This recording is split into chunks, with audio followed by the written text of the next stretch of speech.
राज्याच्या अर्थसंकल्पावर शरद पवारांनी टीका केली। विधानसभा डोळ्यासमोर ठेवून अर्थसंकल्प सादर करण्यात आला, प्रत्यक्षात येणार नाहीत अशा गोष्टींची अर्थसंकल्पात मांडणी करण्यात आल्याची टीका। ओएसिस फर्टिलिटीच्या तज्ञांनी IVF उपचार पद्धतीद्वारे 1 लाखांहून अधिक जोडप्यांना मातृत्व प्राप्तीचा आनंद दिला आहे। मोफत अपॉइंटमेंट बुक करण्यासाठी आजच संपर्क साधा, शरद पवारांनी केली। यावेळी बोलताना त्यांनी आगामी विधानसभेचे निकाल लोकसभेसारखेच लागतील असा विश्वासही व्यक्त केला। साधी गोष्ट अशी की कालची जी निवडणूक झाली लोकसभेची, त्याच्यात 288 विधानसभेचा मतदारसंघाची निवडणूक झाली। त्याच्या 155 ठिकाणी भाजपचा पराभव झाला आहे। 155 ठिकाणी आम्हा लोकांचे जे उमेदवार आहेत ते खुद आहेत। याचा अर्थ एक इंडिकेशन दिलं महाराष्ट्रातल्या जनतेने 155 म्हणजे आमचं बहुमतच आहे।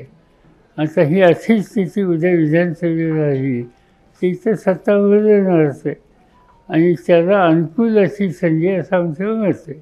आणीबाणीचा प्रश्न त्याला आता 50 वर्षे झाली, इंदिरा गांधी हयात नाही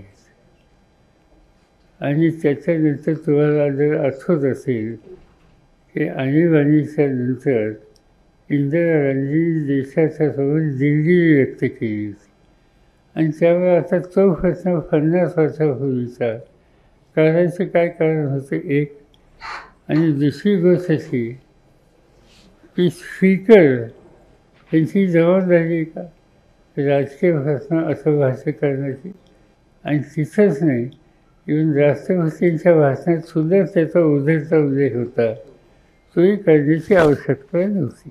कुणाच्या मुक्ततेची घोषणा कोणी केली हे करण्याच्या पूर्वी त्यांनी आपण कुठावलं हे बघायला पाहिजे ना।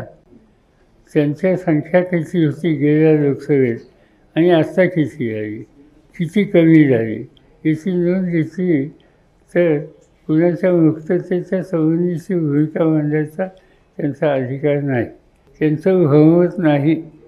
चंद्रबाबूची मदत आणि नितीश कुमारची मदत नसती तर यांचं बहुमत झालं नसतं, यांचं सरकार झालेलं नसतं।